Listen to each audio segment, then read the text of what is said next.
பிரியமானவர்களே, சுவிசேஷம் என் மேல் விழுந்த கடமையாயிருக்கிறது என்று வசனம் சொல்லுகிறது. சுவிசேஷம் நம் மேல் விழுந்த கடமை மாத்திரமல்ல, கடனாகவும் இருக்கிறது. ஏனென்று சொன்னால், சுவிசேஷம் ஆண்டவராகிய இயேசு கிறிஸ்து நமக்காக கல்வாரி சிலுவையில்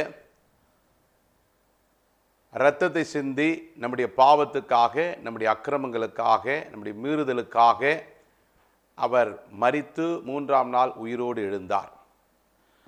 பாருங்க, இந்த உலகத்தில் ஒரு அரசாங்கம், ஒரு மனிதன் ₹1 கடன் கொடுத்தாலும் கடன்காரன்னு சொல்லுகிறது. ஆனால் பாருங்க, ஆண்டவராகிய இயேசு கிறிஸ்து உங்களுக்காக, எனக்காக தன்னுடைய ஜீவனையே கொடுத்தார். அப்படின்னா விலை மதிப்பற்றது, திரும்ப கொடுக்க முடியாதது, அதுவும் பரிசுத்தமான இரத்தம்.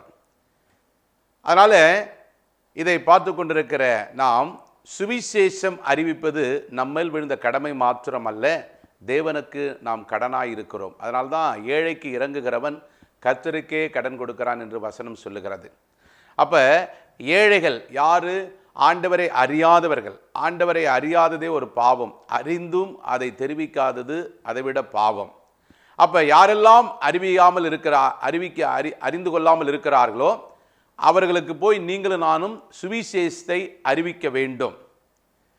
அப்பொழுதுதான் அவர்கள் இந்த உலகத்தில் செல்வந்தர்களாக, பணக்காரர்களாக, படித்தவர்களாக, அதிகாரத்தில் உள்ளவர்களாக இருந்தாலும் அவர்கள் சுவிசேஷத்தை நீங்கள் அறிவிக்கிற பொழுது அவர்கள் ஆசீர்வாதம் பெற்று ரட்சிக்கப்பட்டு ஐஸ்வர்யவான்களாக மாறி ராஜ்யத்துக்கு அவர்கள் தகுதிப்படுவார்கள். பிரியமானவர்களே, இதை கேட்டு இந்த நாளிலிருந்து சுவிசேஷம் உங்கள் மேல் விழுந்த கடமை மாத்திரமல்ல, கடன் என்பதை அறிந்து கர்த்தருக்கு ஊழியம் செய்வோம். கர்த்தர் நாமம் மகிமைப்படுவதாக. God bless you.